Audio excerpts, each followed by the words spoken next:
hated God, absolutely hated God. I told him every day I hated him. If you would have asked me that day of the accident what my faith was, what I believed, I would have said, "Oh man, I love Jesus. I'm a sold out Christian."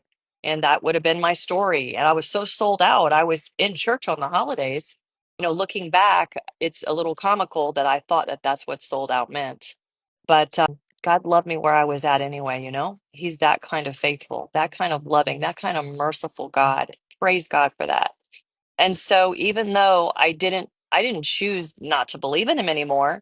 I just didn't believe he was the God I had thought. Even though I wasn't reading my Bible, I had this perception of this God that I blamed for making me miserable. So miserable that I believed I was a curse. I believed I would never be happy again. I believed that if I died, I would be with my husband. I believed everything I believed was a lie when I look back. And coming in agreement with all of that was a major open door for the enemy just to kick me while I was down and continue to kick me while I was down.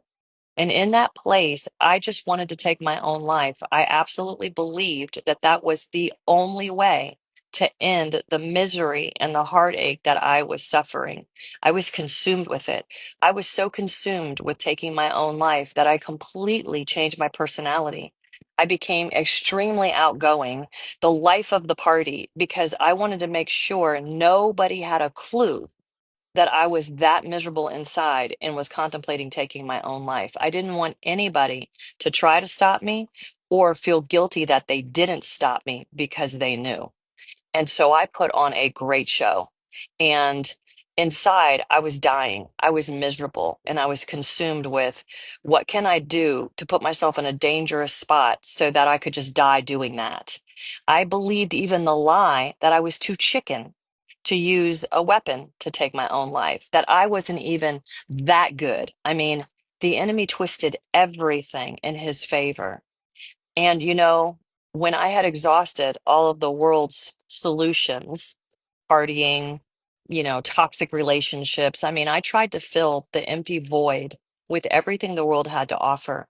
And the Lord sat by, protected me, and allowed me to taste every unsatisfying solution the world had, every shiny object that I chased that I knew, well, maybe that's it because I'm running the opposite way of Jesus.